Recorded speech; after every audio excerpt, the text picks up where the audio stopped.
perception is reality, and in the role that is bestowed upon him, it puts a lot of pressure. Cases where he had to think about life and death sentences that he had to give. Focus on the learning, focus on the things that will kind of help put tools in your toolbox, make you a better leader no matter what. And then you can kind of pursue the thing. One technique I'd offer as just a suggestion is sit down every single year and assume you're going for an interview. Because a lot of times we get into a rat race, right? We're doing things for the sake of doing it. The so what question doesn't we don't ask, what did I achieve? What outcomes, what needle did I actually move? What meaningful difference did I actually bring versus my job description of I went in every day and did it? Welcome to the Indianness Podcast, a show about leaders of Indian origin who have overcome challenges and worked with dedication to ultimately achieve success. By telling the stories of the defining milestones in their journeys, we hope to inspire others to learn how they too can succeed in their pursuits. Here's your host, Sanjay Puri. Welcome to the Indianness Podcast, where we share stories of success from leaders and change makers of Indian origin. Why have Indians achieved success across so many different disciplines around the globe? I have no idea, but let's find out together. Every story is unique. I am thrilled to welcome Anjana Harve, Executive Vice President and Chief Information Officer of BJ's Wholesale Club. Anjana has been a trailblazer in digital transformation, leading global initiatives across Fortune 500 companies. Her journey through pharmaceutical, healthcare, and retail sectors, managing teams across 60 countries, is truly inspiring. However, what fascinates me most is how she's consistently broken barriers while remaining committed to creating diverse, inclusive workplaces and mentoring the next generation of leaders. Welcome, Anjana. It's an absolute pleasure to have you on the Indianness Podcast. Thank you, Sanjay. It's great to be here. Awesome. Anjana, we do this podcast to obviously share your life story because all of us, especially leaders like you, are always looking forward and moving at 200 miles an hour. Sometimes it's important to look back because your past can help you and also help a lot of others. So this is also a learning moment for a lot of our folks. So given that, can you take us back to your roots? Where did your journey begin? Where were you born? And tell us briefly about your parents, if there were grandparents, etc., in the whole mix. Sure, Sanjay. Happy to. It's nice to take a trip back memory lane here. So I was born and brought up in Bangalore, India. So that was where I was born.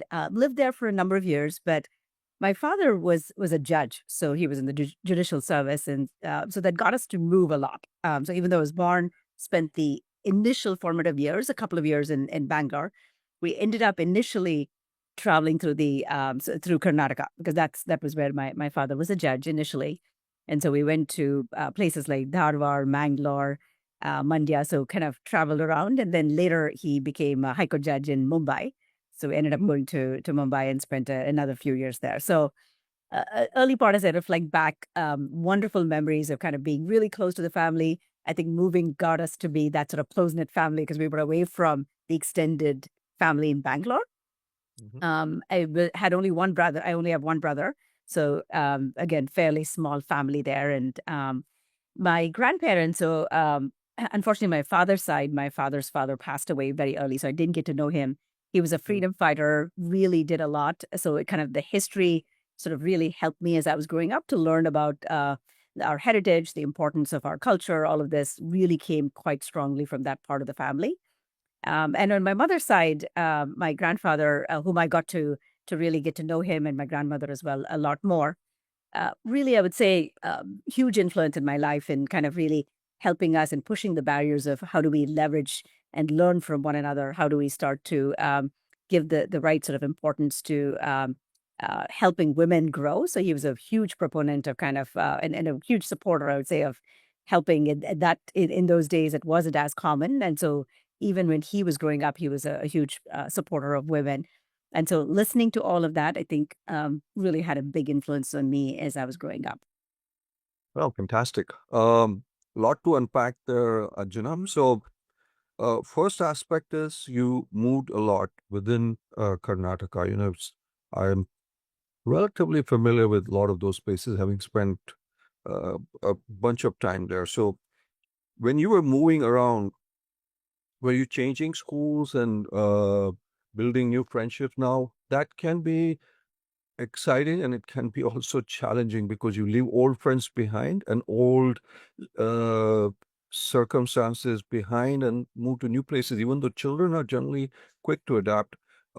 Was that, uh, in your memory, was those good experiences or challenging experiences? Yeah, so I would say really good experiences as I think back.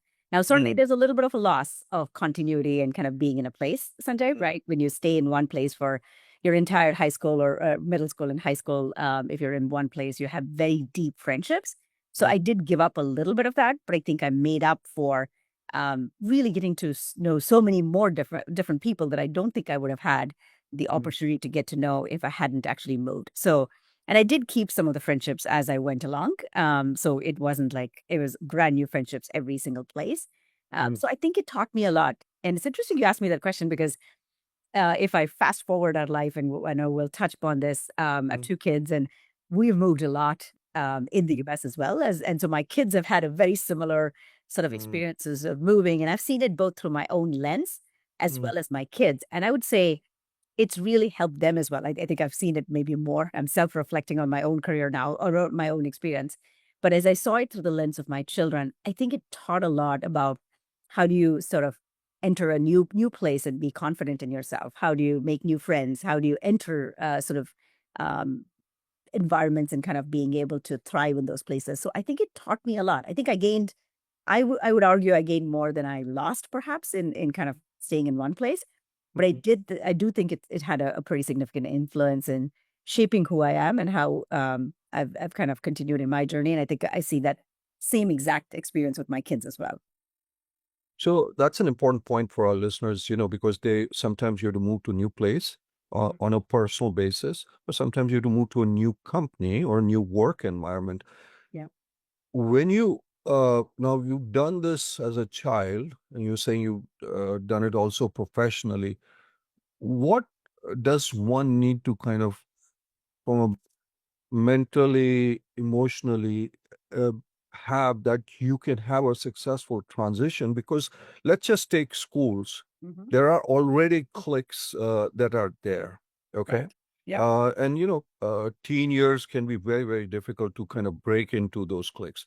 Or Hmm. you go into a work environment. Well, Yep. there are institutional, whether you want to call it groups or methods of doing business, you come in as a complete outsider. Yeah. So take both those examples from your Mhm. past and your not so, from your recent past. How do you suggest to our listeners how can they deal with something like that? Yeah, that's a really good point, Sanjay. And I think it's really change is not easy. Transitions, any type of a transition, to your point, I think you can apply this to work transitions, to even within a company, if you change roles, as well as certainly moving, is a pretty significant transition here. While it's not easy, I think the way at least I've tried to approach it is really coming to the new place and listen and learn. And certainly slightly different aspects, whether you're thinking about it personally or Mhm, professionally. But I think it's a lot of it is just first understanding the environment, listening to people, mhm, absorbing things, and then kind of thinking about how do I fit in? How do I make sure I draw the connections, the correlations that help you sort of build that new bridges because it's new bridges you have to build, right? New connections. They probably have all a set of norms. As a leader, I've come in. I sometimes have to change the norms, but before I change, because change for the sake of change is not important, is not correct. Listen, understand, and then you can kind of explain why perhaps a change needs to happen. So I think for me, the biggest, I would say, Sanjay, as I think about it, is kind of taking the time to understand, seek to understand first, and then think about either the change you have to make to fit in, which mhm, many, many times I've had to because every company has its own culture, its DNA that you sort of have to fit into, or you help slightly change and shift that DNA to kind of help to morph it. So I mhm, think that's probably the biggest advice I would say is kind of being open and then kind of thinking about the linkages that you can make. And I think it's all about it's human connections. If you really think about even work, at the end of the day, it's a group of us coming together to achieve some purpose of things. And so mhm, thinking about how you can draw human connections, I think is probably the most significant and most important component of this. And change gives you an opportunity to rethink and reimagine how those things could happen.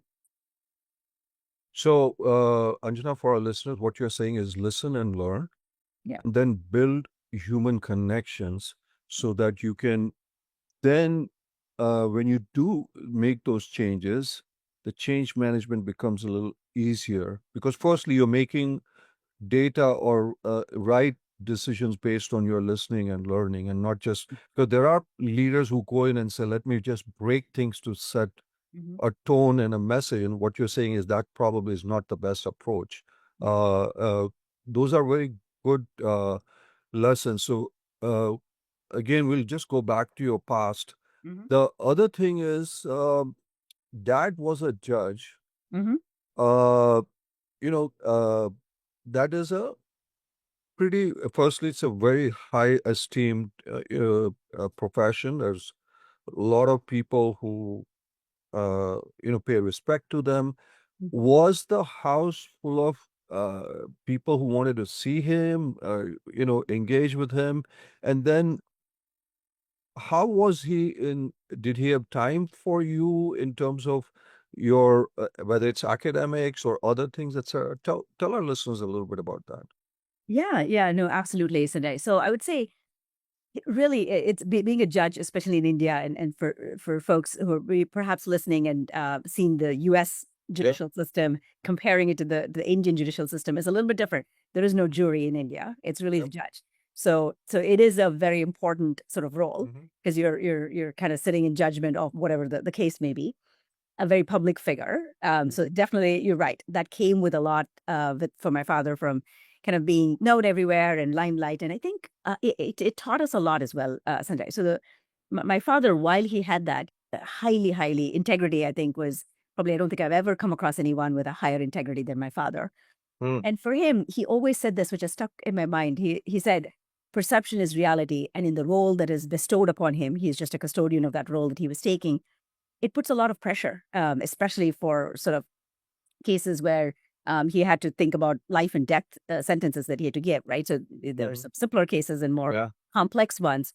And so you can't take that lightly in kind of especially in somebody's life if you have to stand in judgment.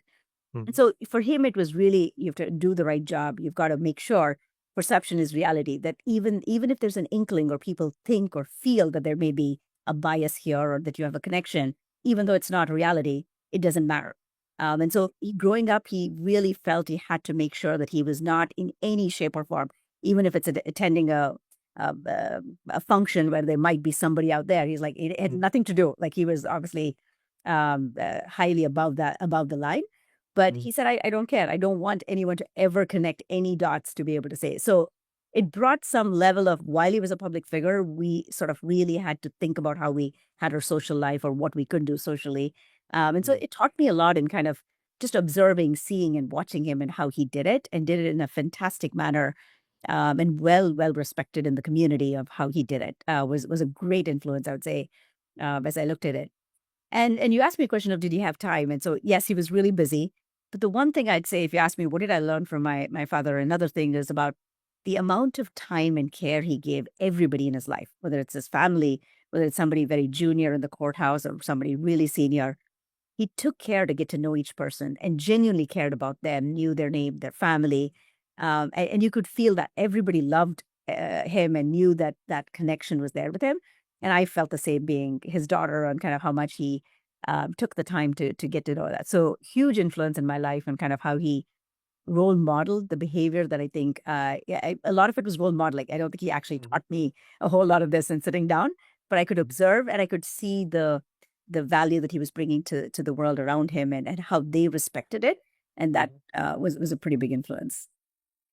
Uh, the fantastic input you've given. So let's unpack it again for our audience because they're all listening to this. You said something very important. Perception is reality. Yeah, That also applies to leadership roles too, that's because you could be appear to be, let's just say, biased towards one set of employees versus another, one set of vendors towards another, or whatever it is. yes.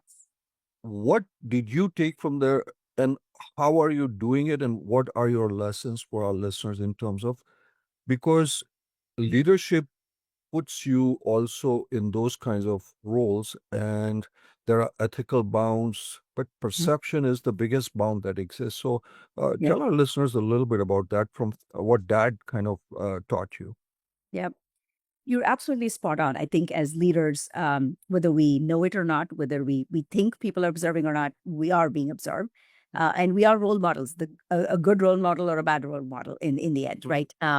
So it is really important to make sure. And one of the fundamentals for me is if that is important as a leader is kind of truly having a very open, inclusive environment where everybody can thrive and be their best self, including whether it's vendors. I really treat them as partners and there's a time for a tough negotiation, which I tell my vendors very lovingly. At that time, I'm going to be really strong and kind of look out for both sides because we're both in business and we've got to kind of find the right balance there. But there's a time and place for that, and there's a time and place for how do we thrive as one organization, one group, etc. So I think for me, the best way as I reflect on a really deep question that you've asked, I think how I brought it into my life, I would say, Sanjay, is about kind of building that sort of really inclusive environment where every voice is heard, every person can kind of challenge one another to bring the best out of whatever is needed, the situation that we have.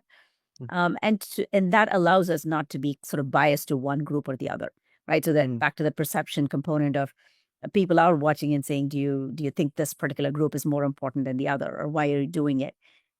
So that's one method I would say, bringing an inclusive environment. The second one I would say is about kind of talking about why you do it. There are times, and I've had it more recently, where I've had to invest in a certain area or a certain team versus another team. Like I'm sure we all can relate to those examples. But if you don't say it, it'll look like I'm very, very particular about this one particular data is something really important I'm investing in. So take the time to explain it because demystify what's in your mind. Because most often it's not that you just really like this team and you just want to go. More often than not, perhaps that's a very foundational capability that the company needs, or they're underinvested in many years, and therefore you need to overinvest for a few more years till you get caught up. There's typically a reason why you do things. A lot of times I've seen that many leaders don't talk about it, right? It may be in your mind. You may think it's pretty obvious, but you look at it every day and I think connecting the dots for your organizations, helping them see the why, explaining that perhaps, and it's not even perception, it is reality that I'm investing perhaps in one area or spending more time in an area, perhaps another. It's not because I don't like the other team. It's just, or whatever the scenario is. I think taking the time to connect, explain, and being thoughtful and mindful of it, people appreciate it and can feel, yes, you know what, that's the right thing for the company. So I think those are some of the techniques that I've tried to leverage to be able to really hopefully make sure that people don't feel that you're biased in one area or the other. So, Anjana, demystify it and talk to the people because sometimes you have to make tough choices. Maybe pick Yeah. a group, a vendor per se. Anjana, not specific to you, but this is again for our listeners. If there is pressure from, let's say, leadership or somewhere else, the ownership, etc., to go a certain direction, which kind of gives a little bit more favor, etc., to a certain group. How should people who are in leadership deal with that? Have you ever had that situation? I don't want to know specifics, but again, these are all leadership lessons for our people coming from your dad. So we are really learning from dad as to how, because he must have had a ton of pressure. Most people who either know judgeships, but in India, as she said, judge and jury is the same. He's the judge and jury, and there is a lot of pressure, but he dealt with that. So Yeah. how do leaders deal with that, Anjal? Yeah. So I'd say start with kind of core values, Sanjay. I think each one of us has a set of principles, core values. And I've tried to say, don't ever compromise those core values. That is when I think that's the line that I would not go below. But having said that, and assuming the scenarios where you're not really doing something that's unethical or kind of, again, eroding your core values, sometimes you do get pressure. And it is a reality to your point, right? There's a reason why, or there's a relationship, there's a component. So the way I try to deal with those scenarios is it is a reality. So I can't ignore it because there is some pressure that's coming in. First, make sure it doesn't erode your core value.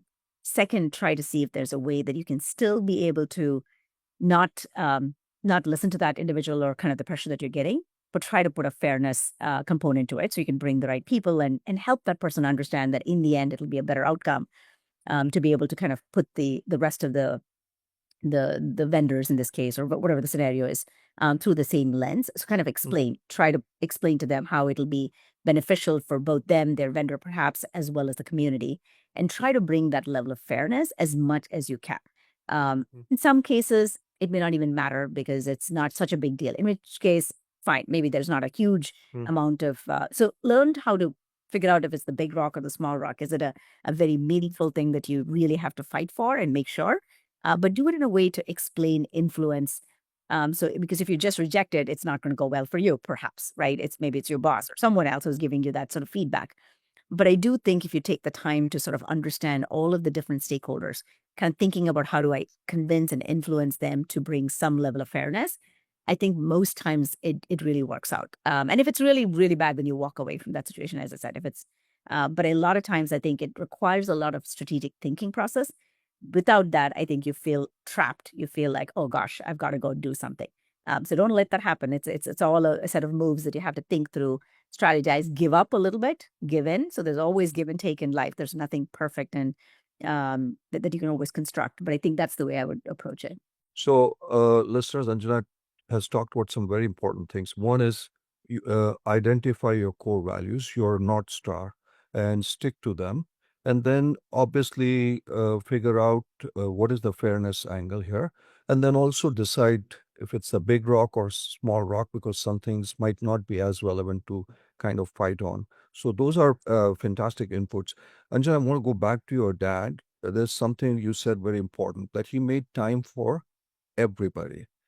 Now, that is a very either a difficult thing or a unique thing that leaders sometimes don't do that. So, two questions. Firstly, I presume he was a people person, so that does help quite a bit. Everybody is not that. There are introverts in this world also. You said he made time for the smallest to the biggest person. That also applies whether you're in a corporate world, you're in your personal relationships, you're, whatever, you could be in academic world, whether you're dealing with students, you're a student, etc. How, firstly, how was he able to do it? If you're an introvert, how does one do it? And then why is it that important, whether it's in corporate or personal life?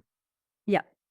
So let me start with why is it important? I would say it's important because at the end of the day, and from a computer science background, so technology is my sort of function, if you will. So you might say, well, I'm dealing with a lot of computers and software. I would say, no, Sanjay, it's about people. At the end of the day, anything, whether it's scientific, whether it's technology, it doesn't matter what your field is. You're dealing with people. And I think that's why this is really, really important, because if you can help, if you can build those connections, if you can make people special, which is sort of how I felt my dad made every single person unique, special in their own ways, regardless of titles, regardless of where and what in the ecosystem they were part of. I think it's very special. It goes a long way because then they will bend backwards to do things for you, right? We all do. If you feel good about something, you're going to go the extra mile. So there's a lot of give and take. And so there's a lot of good business reasons why to do it. There's a lot of personal reasons why, because you get to learn about people. You have fun doing it. It's not, and you can kind of go far. If not, if you're going alone, you're only going to go that far, right? As a team, as a group, you can go a whole lot. So there's a lot of good business reasons for why it's the right thing to do. But having said that, it's not easy, right? This is the part that I think is probably harder for introverts versus extroverts. And I would say I'm actually an introvert. So it does take a lot of more energy from you to be able to doing it. And so I think there's ways to think about doing it. For me, it's the one-on-one I find much easier versus if it's in large groups to doing it. So find the method that actually helps you, that makes it easier for you to connect with people, right? We all have our own methods of connecting, whether it's through a phone call, whether it's through emails, whether it's through just one-on-one lunches, maybe easier for you. I think there's methods that are comfortable in yours. So be authentic to who you are, because I don't think overnight we can kind of become someone else we just magically want to. But I wouldn't let that come in your way. I would challenge you to kind of think through, is there ways you can leverage your own strengths to be able to still make those connections and giving yourself time to perhaps re-energize yourself? Maybe your energy battery is drained and you want to have different ways of connecting with people. But it is really, really important because of what I said, right? So it's people who make it. And it took me a while, I would say, in my own professional career, Sanjay, to realize that, and I call it the power of many, right? There's only that much one individual person can do, but you can have this multiplication factor if you're able to drive a team. Just imagine how much you can multiply if you have a team of 10 or rather than a team of one to doing it. And so there's huge benefits to doing it, but how you do it, I think, is important because otherwise you're going to get a very tactical, just what's needed. And I think it goes into what I observed with my dad of being like that really special, like make each person feel good about themselves, that you care, even as simple as remembering everyone's name, calling the person by their name, remembering their family. It was little things that he did that I think made that person feel like you cared. I'm not just a cog in the wheel. I'm not just another person in that sea of people that you interact with. And I think those are kind of the things that I've taken back and tried to incorporate. I don't know how successful I've been, but I try my best to kind of take those nuggets of learning in my own journey as well. No, but that's fantastic. So for our listeners, what you're saying is it's very important.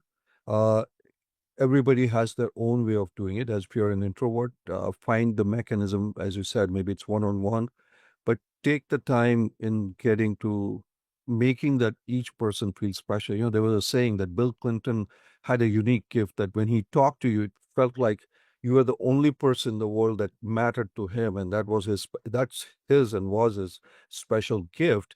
So make that happen, and you can do it in your own way, whether it's knowing the names, birthdays, etc. I think those are great advice. Anjana, we've talked about your dad. We've not yet gotten to mom yet. So tell us just briefly to us and our audience, because she obviously must have played an important role too, and she's the, you know, family builder in many ways. Yeah, absolutely. Yeah, huge influence. So actually, both my parents had in very different ways as I unpack this that my mom had. So she really was a huge influence in a couple of ways. So the first, I would say, she was my biggest cheerleader and still is to this day, but equally helping me to push myself to be the better version of myself every single day. So what I learned from her was kind of focusing on how do I improve myself and not improve myself to compete with someone else, but compete with myself. How do I become 1% better every day? What can I learn? What can I observe? And she did this all role modeling because even today I see her kind of constantly curious, learning, looking out for what can I take? How do I connect the dots? How do I push myself to learn? So she was a homemaker. She was educated, did really well, but during those times and with my dad's career moving, etc., she decided not to pursue a career, but she put everything into us. So she would be thrilled and thriving with learning from what's happening at school. Even at work, even today, she asks me everything that's happening. And even though she's not working in a corporate world, she can take lessons from what I'm talking about it, give me advice, but also learn back into, oh, I can incorporate this. That ability, I think, is what I've learned. And I think it's relentless self improvement, kind of constantly critiquing or looking at yourself from an internal perspective. And I said, not competing externally, but internally. So that was a huge lesson that I think has been fantastic. I think it's gone a long way in kind of helping me push myself outside my comfort zone, which is what a lot of times it's had to be. So I think that's really, really big. And I think the second one, Sanjay, is learning. So it kind of goes back to this curiosity and learning and just being a sponge, like reading a lot, kind of looking out for things. That's another thing that I think I've really learned from my mom. And I kind of say it's a serial learner. There's never a day, never a moment that you can learn. So those are probably, if I have to just pick out a few things that I think have really shaped me from very early on days, I think those are the characteristics that I've learned from her. So pushing yourself to compete against yourself, just be better today than you were, a little bit better than you were yesterday, and then being a learner. They kind of both go hand in hand, to be frank with you. Yeah. How was she able to do it? Because sometimes with kids it can be hard, and that also applies to in the workforce we have today. The world is changing so fast. Yeah. If you don't keep pace, if you're not learning, and if you're not staying up, you're going to become obsolete. Yeah. So let's just say your mom was able to do it for you.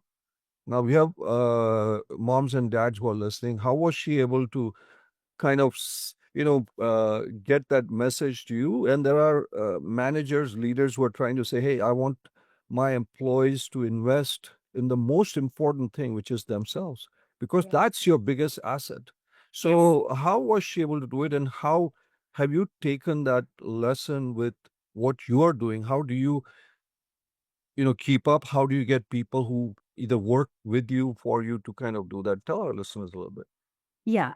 So I would say with my mom, I think, and I think she got this from her dad, actually. As I trace back I think we all learned from each other. So my grandfather used to always say, he would come and listen to, like we were little kids, and he would say, I want to learn from you. He'd apologize to us. He'd say, so the things that you normally don't see at least in an Indian family, sometimes like the grandfather knows it all. That was never there in our family, Sanjay. So my grandfather would be like, oh my God, there's so much to learn from you kids. He would always say that. And my mom said that too. He used to say, I have donkey's ears, my dear. I've got to learn from you what's happening in the world around. And my mom has had the same sort of influence in kind of picking out and saying, being curious. I think a lot of it comes back to curiosity. Curiosity. In a pursuit, to your point, I think they're very related. In a pursuit to learning allows you to then self-reflect. So sometimes we do learning and it stops there. Curiosity is great. It's wonderful. But how do you apply it to yourself, I think, is the last thread that sort of is a full circle when you think about it, that then you get the full power of what you've learned, right? So I think she role modeled it again, very similar to my dad. I don't think I ever got a lecture of you've got to go do this, or why are you not doing this? I don't recall a whole lot of those types of scenarios, but a lot of it was her applying the learning. So my brother would come, finish his MBA, and she would be reading all of those articles. And these were business articles. She's not a working professional, but she was absolutely fascinated, debating with him and kind of thinking through. And that goes a long way in kind of, and then she would try to incorporate that in the activities that she was doing. So full circle now, as I pull the thread and kind of do it, the kind of a few things I would say is I've tried to do it in my career, Sanjay, is one technique I'd offer as just a suggestion is sit down every single year and assume you're going for an interview. Because a lot of times we get into a rat race, right? We're doing things for the sake of doing it. The so what question doesn't we don't ask, what did I achieve? What outcomes, what needle did I actually move? What meaningful difference did I actually bring versus my job description of I went in every day and did it, right? So not to say that I'm encouraging everyone to go interview every year. That's not my intention. But try to put that lens through to say, if I sat down and I had to update my resume right now and I say, here's the things that I was able to move or I want to move next year, it forces you to really have that in your mind. Not that you need to move, but you can create the environment of saying, I want to be self-introspective. I want to sit down and actually want to think about meaningful things I've done, or what can I change? What skills did I learn? What did I achieve for the business outcome? You could do it personally for yourself to say, what did I achieve? So I think that's one method of kind of really deep self-introspection every single year, professionally or personally. One of the other things I did as I was doing my MBA, and one of our professors kind of gave this feedback on do a 360 of your life. Like we do 360s, I think a lot of folks do in the business world, and kind of think about that with your entire life and ask people, how are you doing? So one of the things I incorporated this early on was asking my kids, how am I as a parent? I had never done that before. I said, how would you? Oh my. How would you score me? And I'll tell you this experiment I started. It was probably about 15 years ago when I did my MBA and I came out. Every single year I do this, Sanjay. So I sent out a survey to my two kids, and we do it on our wedding anniversary, both my husband and I, on parenting. So we want to know. So we asked them to score us on a scale of 1 to 10. And we asked them to tell us what is going well. What do you think we're meeting their needs as a parent? What is the expectation of a parent? And how well are we meeting that? And what else could we do better? I cannot tell you how brutally honest and fabulous the feedback is. Fabulous. I cannot even tell you. No sugarcoating. I get straight out. Really, really strong, fantastic feedback. And so that's another method. So you could do that with your team. You could do that at work. You could do it at home. But it's been a great way of kind of forcing us, myself, my husband as well, to take a step back and think about how we're doing and what could we do better. And I did that with my in-laws. I did that with my family and friends. It is funny. And I reached out to my brother, like, am I a good sister? What is your expectation? And am I meeting your needs?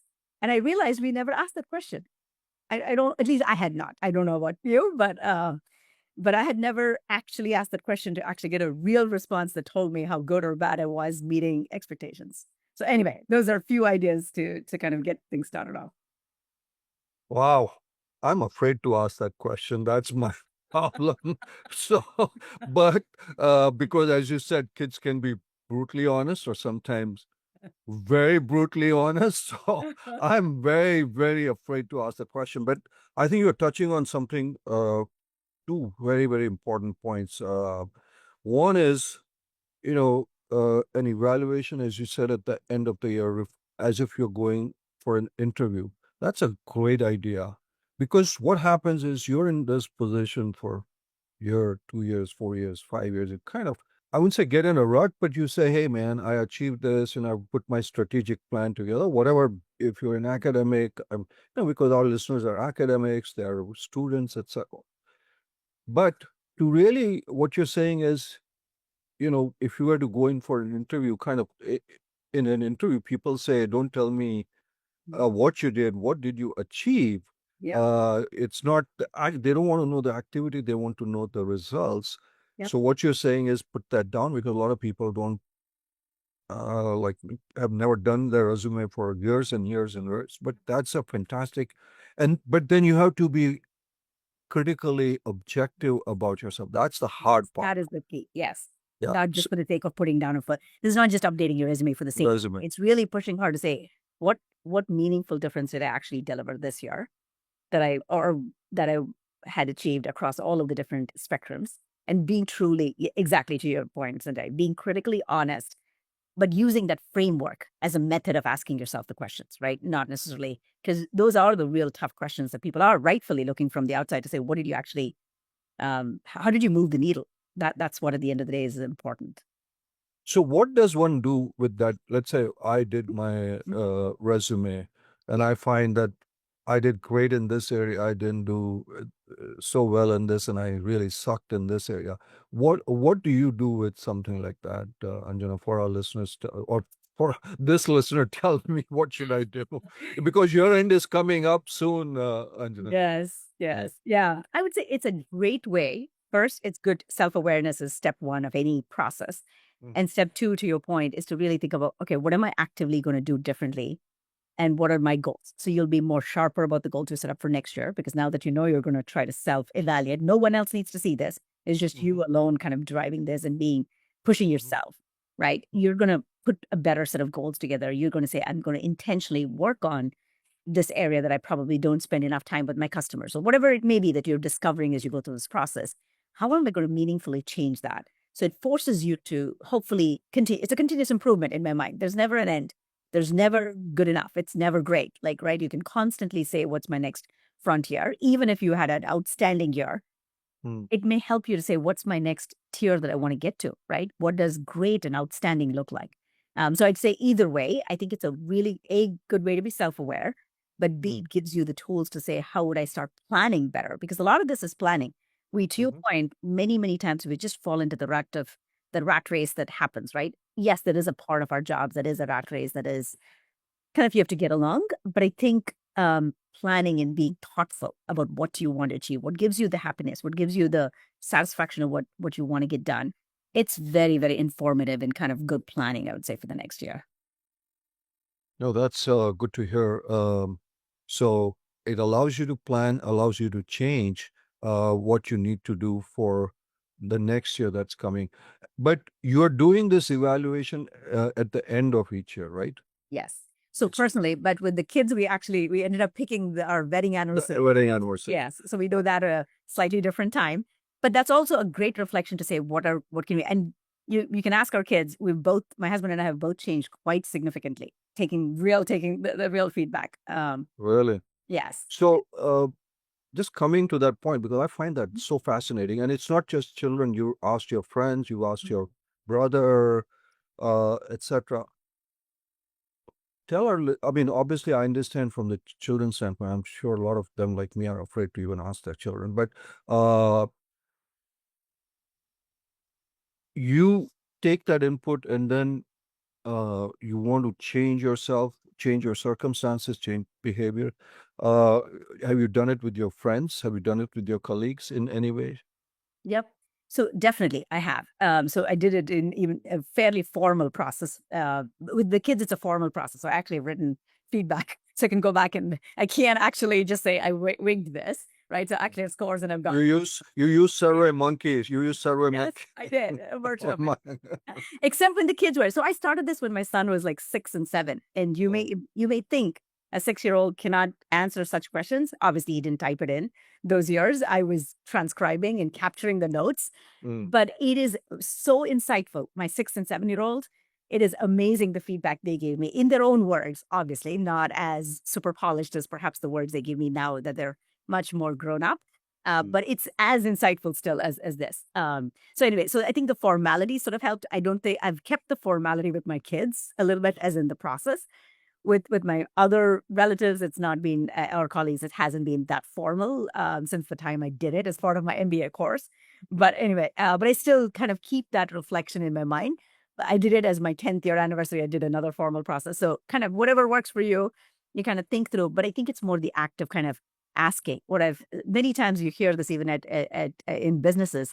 How often do you actually ask your customer what they want? Right. That's what this is. Right. So when you think about it, if you're customer centric, we say a lot of times we're customer centric, but quite often we don't. We presume, we think we look at the data and we assume the customer wants X and Y. But mhm, not often, many companies don't actually take the time to ask the customer to go say, what do you want in the product or whatever. Right? I'm not saying every company, but let's always think of the same thing. It's stakeholder expectations. We're all supporting one another in some shape or form. And if you never ask, you may think you're doing it. And I discovered a lot of things that I thought this was the expectation of what I was or I needed to be, but it was something very different, including my mom. Like it was amazing when I had the same thing with my mom. Her expectation, as much as she really supports me to to have a career and do all this, her expectation initially was that she was like worried that I was with a dual working couple, that I wasn't spending enough time with my kids. That was her biggest worry, that I was neglecting the kids perhaps a little bit. And as we went through the process, as she saw how much the kids' feedback, she really realized and said, it's quality over quantity. I am definitely, because my time with my kids is less than what I ideally would have liked, a working job and kind of not having enough time. It is so precious that I think I squeeze more value out of that, whatever little nugget we have of time, and I'm so close to my kids, and she sees how close we are. She's like, you know what? Actually, I've changed my mind. I thought you may not have been like you were putting your career, but I've brought the kids along as part of that passion that I have, and we're all in it. And so she's changed her perception through this process. It's helped her kind of rethink or reestablish the paradigms of what it is to be a mother and kind of the expectations of a mother, I guess. Wow, that's fantastic. So, 1 is poor and 10 is great, right? Yes. Have you ever gotten a 10 from your kids? Great question. The only year, and I'll be very honest, the only year I got was the first year when my son, who is a 7-year-old, who took Mm. the test, he gave me 1,000. I told him it's a score of 1 to 10. What will you give your mom? He gave me 1,000. The only year I've received 1,000. Every single year, it's probably like a 7, 7.5, 7 point whatever, something like that. 8, I think I've gone is the highest, but they have not gone. Every single time I get a lot of feedback. Okay, great job on this, but you need to do this. So I've That never. that was the year you gave him the Nintendo box or something. Just kidding. Exactly. I know. But that didn't work, Sanjay. That was the only year, and only one of the kids gave me that score. It's always been below 10. Below. So it's 7 is good though. Yes. 7 is Yes. good. So exactly. Yes. No, I agree. Oh wow. This is fantastic. A lot of incredible lessons for me especially. Um, Anjana, so you moved around and you moved to Mumbai. How did you transition to the US? Can you just give us a brief idea for our listeners here? Absolutely. So I was working in Mumbai. So I started my career in Mumbai, spent about 2 or 3 years working there as a software engineer, joined a consulting firm. I was with Tata Unisys. So that's where I sort of began my career. Mhm. And then I got married, and my husband was already in the US. So he'd come here working, and we met and decided to get married. And so that brought me over to the US. And so I came over, I quit my job. And hopefully you're starting to get to know me now. I'm like, the first thing I came over, I'm like, I need to find a job like ASAP. So anyway, in the first month, I was able to kind of land a job. And so that got me to the workforce in the US and then continued from there on. No, that's awesome. So, Anja, our podcast is called Indianness. Hmm. Hmm. Tell our listeners, has being of Indian origin influenced your leadership style in any way? Very much. I think my core values, Mm-hmm. Sanjay, as I think about it, is very. I'm rooted in sort of the Indian heritage, the roots that sort of come with it. But certainly, without a doubt, I've curated and picked up other things. Right. That's what we all do as we move and migrate from one place to the other. But at the heart of it, I certainly have a lot of core values that are really important. Whether it's family and kind of really balancing out your work-life balance, things that have shaped me as I've tried to be both in my own career, but as a leader. Many of those values, whether that's hunger for knowledge and kind of the thirst for knowledge, things like that, that are so deep ingrained in, I think, the Indian values are certainly very much part of who I am. They're really a big part of even in your leadership style and things of Yes, that nature. absolutely. Absolutely. Yes, Uh, very much. um, a lot of folks who come on this podcast talk about the role of mentors in their Mhm. lives. And mentors come in many, many shapes or forms. Yeah. Has there uh, been some kind of a mentor in your journey? And what do you think of the role of mentors? This is again for our listeners who are listening to this, and obviously self-serving. We've launched a mentor-mentee program called Gurukul, but anyway, that's a Yeah. separate issue. Yeah, absolutely. So very much, I would say they've been a huge part of shaping my life. But I would say I would broaden the aspect of mentoring to a little bit broader than what I would think of in the classic sort of work Mhm. or workplace concept. Sanjay, I think mentors come in all shapes and forms. So I've had definitely mentors at work who've been really instrumental. Some who have never been anointed a mentor, but I think have really played a significant role in kind of helping shaping, sponsoring me, or kind of helping me through my career as well as mentors in the shape of my kids, my family. So Mhm. so age is not a barrier here. It's not the classic sort of sense. I would definitely call both my kids as huge mentors for me and my coaches and uh, helping me in my career as well as and learning from them.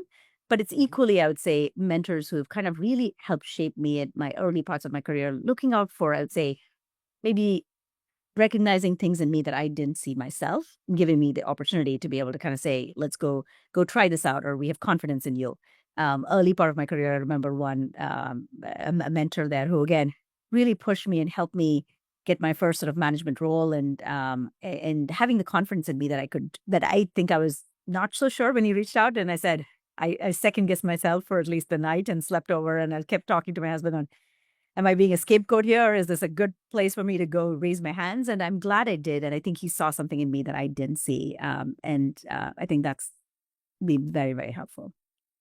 So they come in all, again, for our listeners, all shapes and sizes. Your kids have been mentors, and so can be of different folks. And don't be afraid of reaching out. Uh, Anjana, when you look back, I mean, I can pick up maybe one or two.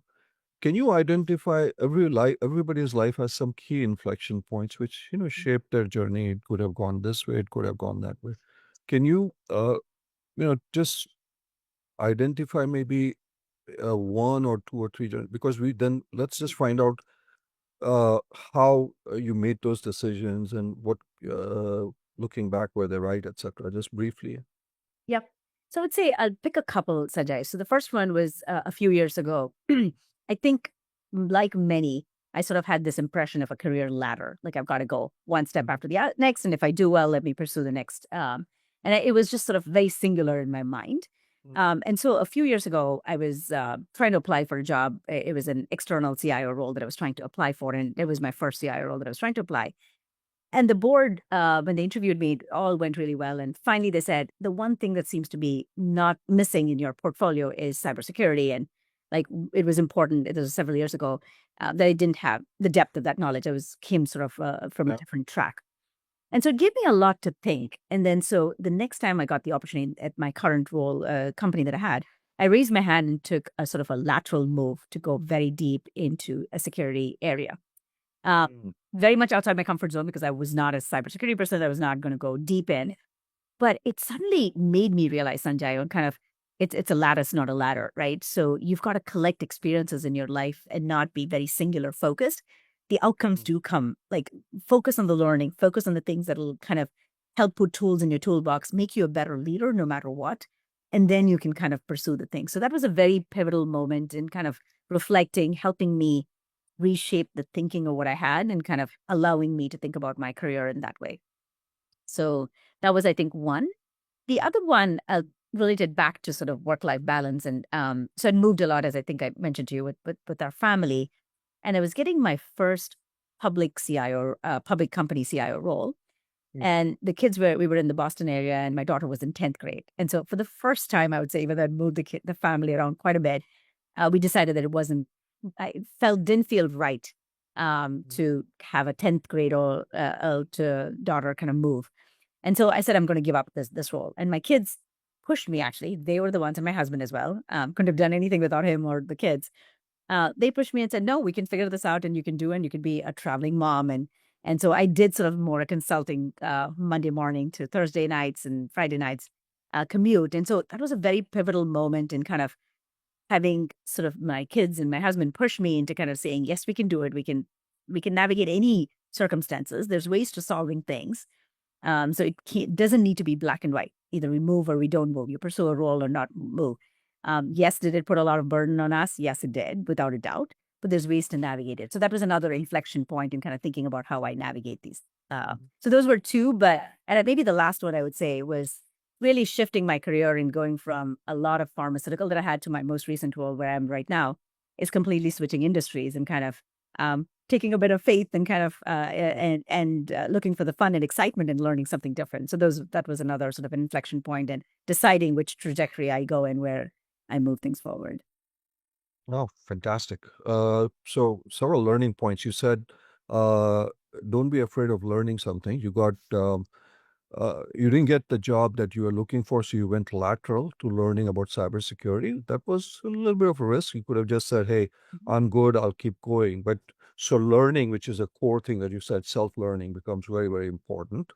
And then you obviously talked about, you know, having that work-life balance, but having your family or team Anjana support you in that. I think that's also an important aspect of what you're kind of talking about in terms of inflection points for people. That make sure you kind of get everybody together with you because it really takes a team, as you said, whether it's a team at work, team at home, or wherever else. Yeah. So that makes a big difference.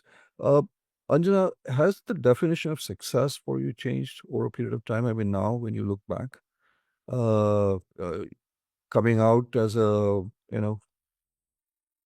Tata Unisys days to BJ's, Yeah. consumer goods. But beyond that, I'm just saying. I know. Yes. Quite a lot has changed.